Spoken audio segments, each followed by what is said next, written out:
जय हिंद दोस्तों, Vande Mataram. Supreme court ने कुछ दिन पहले एक ऐतिहासिक आदेश पारित किया था जिसने समूचे विपक्ष और महंगे महंगे वकीलों की उस जमात को जोरदार झटका दिया था जो ऐसे लोगों का संरक्षण करने के लिए कोर्ट में बहस करते हुए दिखाई देते हैं, जो लोग इस देश के खिलाफ में नफरती बयान देते हैं, इस देश को बर्बाद करने की मंशा रखते हैं। दोस्तों, सुप्रीम कोर्ट के आदेश को लेकर समूचे विपक्ष में भयंकर हड़कंप मच गया था और जो महंगे महंगे वकीलों की जमात है उनका भी दर्द छलक रहा था। लेकिन दोस्तों, अब इससे एक कदम आगे बढ़कर के सुप्रीम कोर्ट के आदेश की अवहेलना की जा रही है। इसलिए अब आवाज उठ रही है कि इन लोगों के खिलाफ में कंटेम्प्ट ऑफ कोर्ट की कार्रवाई क्यों नहीं की जाती। जी हां दोस्तों, मैं बात कर रहा हूं उमर खालिद और शर्जील इमाम के केस की, जो दिल्ली दंगों से जुड़ा हुआ मामला है। कुछ दिन पहले ही सुप्रीम कोर्ट ने एक बड़ा आदेश सुनाया था जिसमें उमर खालिद और शर्जील इमाम को वापस से तिहाड़ जेल में भेज दिया था और बाकी के जो 5 लोग थे उन लोगों को 11 शर्तों के साथ में जमानत पर रिहा किया था।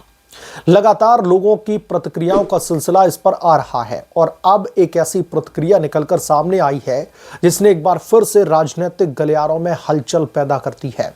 जी हां, मैं बात कर रहा हूं वरिष्ठतम वकील प्रशांत भूषण की। प्रशांत भूषण सुप्रीम कोर्ट में एक वरिष्ठ वकील हैं और उनकी तरफ से उमर खालिद के केस पर जो अब टिप्पणी आई है उसने एक बार फिर से सियासी पारा चढ़ा दिया है और कंटेम्प्ट ऑफ कोर्ट की बात कही जा रही है। दरअसल प्रशांत भूषण ने हैरानी जताई है कि सुप्रीम कोर्ट ने उमर खालिद और शर्जील इमाम को जमानत क्यों नहीं दी।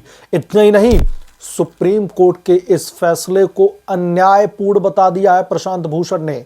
यानी कि जो जस्टिस बैठे हुए हैं हमारे कोर्ट में, जिन्होंने यह फैसला सुनाया है, उन्होंने अन्यायपूर्ण फैसला सुनाया है। प्रशांत भूषण के मुताबिक प्रशांत भूषण कह रहे हैं कि उमर खालिद और शर्जील इमाम दिल्ली के दंगों को वो भड़का नहीं रहे थे, वो उल्टा दिल्ली के दंगों को शांत करवाने की कोशिश कर रहे थे। उनके तमाम वीडियो हमने सोशल मीडिया पर देखे हैं जिसमें वो दिल्ली के दंगों को शांत करने की कोशिश कर रहे थे। लेकिन सुप्रीम कोर्ट ने ये अन्यायपूर्ण फैसला सुनाया है, उमर खालिद और शर्जील इमाम के साथ में ठीक नहीं किया है। आप लोग दोस्तों समझ रहे हैं, इन महंगे महंगे वकीलों की जमात ने सुप्रीम कोर्ट के आदेश को ही गलत ठहरा दिया है। सुप्रीम कोर्ट के आदेश को अन्यायपूर्ण ठहरा दिया है कि उमर खालिद और शर्जील इमाम तो एक बहुत बड़े देशभक्त हैं। उन्होंने दिल्ली के दंगे भड़काने का काम नहीं किया था, उन्होंने तो दिल्ली के दंगे उल्टा शांत करवाने की मुहिम छेड़ रखी थी। लेकिन फिर भी सुप्रीम कोर्ट ने उन तमाम सबूतों को, उन तमाम बिंदुओं को दरकिनार करते हुए उन्हें वापस से जेल में भेज दिया है, जो बेहद ही अन्यायपूर्ण फैसला है। मैं एग्जैक्टली कोट करके आपको बताता हूं कि प्रशांत भूषण साहब क्या कह रहे हैं। प्रशांत भूषण ने कहा है कि उमर खालिद और शर्जील इमाम को जमानत देने से सुप्रीम कोर्ट का इनकार करना पूरी तरीके से चौंकाने वाला है, अनुचित है और अन्यायपूर्ण भी है। यानी कि अब जो वकील हैं वो ये तय करेंगे कि सुप्रीम कोर्ट के जजेस को क्या फैसला सुनाना चाहिए। यानी कि जो भी हमारे जस्टिस हैं या फिर chief justice of India Suryakant हैं, इन सबको छुट्टी पर भेज देना चाहिए। कपिल सिब्बल साहब, प्रशांत भूषण साहब और जितने भी बड़े बड़े वकील हैं जिनकी सुप्रीम कोर्ट में तूती बोला करती थी, ये लोग तय कर लें आपस में कि हमें किसको जमानत देनी है और किसको जमानत नहीं देनी है। ये लोग तय कर लें कि कौन सा फैसला किसके फेवर में आएगा और कौन सा फैसला किसके अगेंस्ट में आएगा। क्योंकि सुप्रीम कोर्ट में जो जज बैठे हुए हैं उन्होंने तो उमर खालिद और शर्जील इमाम को अपना पक्ष रखने का मौका ही नहीं दिया होगा। उन्होंने तो सीधे सीधे बैठे होंगे अपनी कुर्सी पर और फैसला जारी कर दिया कि शर्जील इमाम और उमर खालिद को जेल में डाल दिया जाए।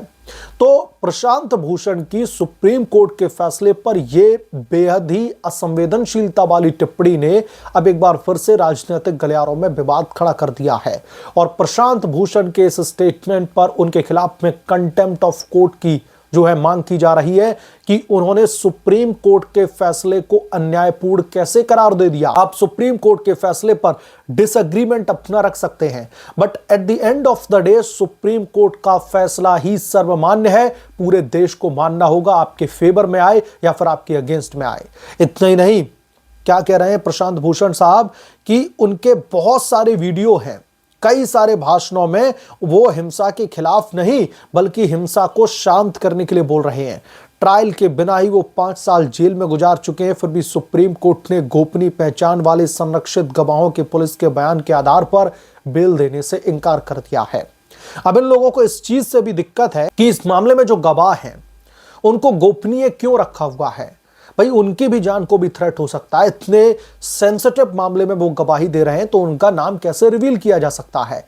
तो सुप्रीम कोर्ट के आदेश ने दोस्तों विपक्षी नेताओं और उन तमाम वकीलों की जिनकी मोनोपोली हुआ करती थी सुप्रीम कोर्ट में, जिनकी जुडिशरी में तूती बोला करती थी, इनको हिलाकर के रख दिया है। कपिल सिब्बल जो खुद उमर खालिद और शर्जील इमाम का केस लड़ रहे थे, वो खुद इस सदमे से बाहर नहीं निकल पा रहे कि उन्होंने अपनी वकालत की पूरी ताकत झोंक दी है इस मामले में, फिर भी उमर खालिद और शर्जील इमाम को जमानत नहीं दिल पाए।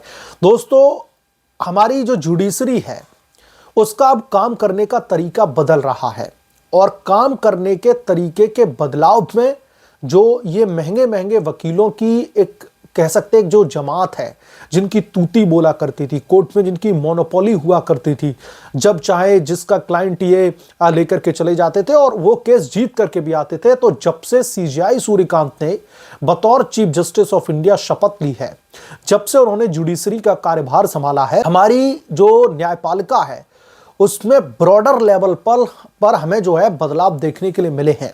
और सबसे बड़ी गाज इन महंगे महंगे वकीलों पर यानी कि कपिल सिब्बल, प्रशांत भूषण, सिद्धार्थ लूथरा, सिद्धार्थ दवे साहब और जितने भी ये बड़े बड़े वकील हैं जो खास तौर पर विपक्षी नेताओं के एक तरीके से प्रोपेगेंडा को आगे लेकर के चलते हैं, इनकी कहीं ना कहीं मोनोपोली खत्म हो गई है। सबसे पहले इनके ऊपर ही गाज गिरी है। पहले क्या रहता था दोस्तों, मैं जितनी मुझे जुडिशरी की समझ है उसके बेसिस पर मैं आपको बता रहा हूं कि पहले किसी भी शख्स को अगर केस जीतना होता था तो वो कपिल सिब्बल, प्रशांत भूषण ऐसे वकीलों का अगर उनको साथ मिल गया, यानी कि अगर इन वकीलों को उन्होंने हायर कर लिया तो एक तरीके से 99.9% इनकी जीत तय मानी जाती थी।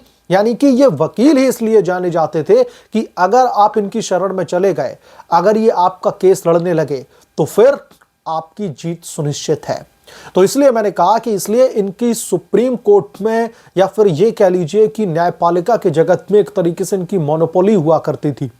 ये हर एक क्लाइंट को केस जितवा देते थे। लेकिन अब ये पूरा का पूरा परिदृश्य बदल चुका है। अब पूरा जो सिस्टम है वो अब इतना ज्यादा ट्रांसपेरेंसी के साथ में काम कर रहा है कि इन वकीलों को मैक्सिमम केसेस में झटका ही लग रहा है। तो उमर खालिद और शर्जील इमाम के केस में मैं समझ सकता हूं कि हमारे देश में एक टूलकिट गैंग बैठी हुई है, जिनको उमर खालिद और शर्जील इमाम के लिए जो सुप्रीम कोर्ट ने फैसला सुनाया है ये उन्हें बिल्कुल भी जो है रास नहीं आ रहा होगा, ये बिल्कुल भी बर्दाश्त नहीं कर पा रहा। क्योंकि जिस तरीके से फील्डिंग सेट की गई थी, जिस तरीके से पूरा का पूरा ये मैं कहूंगा कि एक माहौल बनाया जा रहा था ताकि उमर खालिद और शर्जील इमाम को जमानत पर रिहा करवाया जा सके, लेकिन सुप्रीम कोर्ट का फैसला उसके इतर आ गया। तो यकीनन तौर पर यह विपक्ष का और उन तमाम बड़े बड़े वकीलों की नींद उड़ाने वाला फैसला था, क्योंकि इन्हें पूरी उम्मीद थी कि फैसला इनके फेवर में ही आएगा।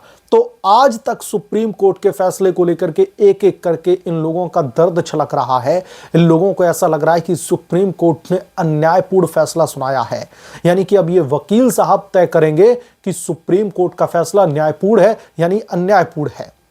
तो कुल मिलाकर के इस फैसले ने राजनीतिक गलियारों में इतना बड़ा बहस का मुद्दा छेड़ दिया है कि अब बड़े बड़े वकीलों के भी होश फाख्ता हो चुके हैं। कपिल सिब्बल साहब तो उनको तो विश्वास ही नहीं हो रहा है।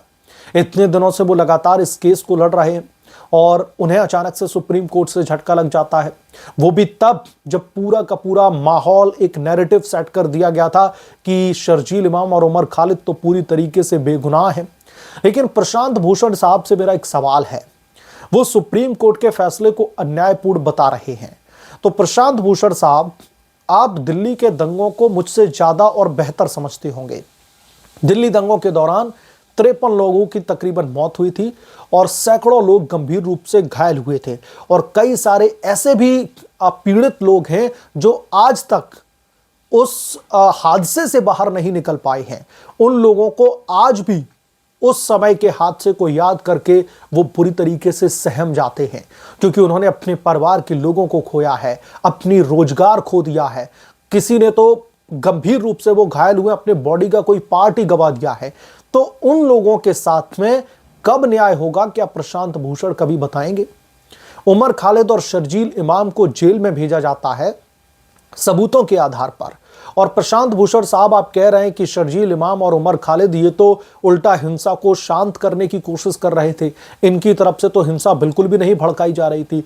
तो शर्जील इमाम का वो वीडियो जो कि सोशल मीडिया पर चारों तरफ वायरल हो रहा है अभी भी, और कोर्ट के फैसले के बाद भी लोग उसे लगातार शेयर कर रहे थे, जिसमें शर्जील इमाम जो है असम को भारत से हटाने की बात कर रहा था, भारतीय सेना को अंदर जाने से रोकने की बात कर रहा था, रेल की पटरियों को ठप्प करने की बात कर रहा था कि इनको 1 महीने तक लग जाए, मलबा हटाने में सब कुछ ठप्प कर दो। तो ये सारी चीजें कैसे दंगा शांत करने वाली हो गई हैं, ये तो साफ साफ दर्शाता है कि फैसला अगर आपके हक में नहीं आया तो आपने इसे अन्यायपूर्ण बताना शुरू कर दिया। तो इसलिए अब लोग कह रहे हैं कि अवमानना की कार्रवाई की जानी चाहिए, क्योंकि सुप्रीम कोर्ट के फैसले के ही खिलाफ में बोल रहे हैं। बहरहाल आप क्या सोचते हैं इसके बारे में, आपकी क्या राय है, हमें कमेंट करके जरूर बताएं। जल्द मिलूंगा किसी दूसरे बड़े अपडेट के साथ में, तब तक के लिए धन्यवाद। अगर आप लोग चैनल पर नए हैं तो प्लीज चैनल को सब्सक्राइब करें, साइड बने बेल आइकन को जरूर प्रेस करें, ताकि जब भी मैं कोई बड़ी खबर लेकर आऊं तो इसकी जानकारी सबसे पहले आपको मिले।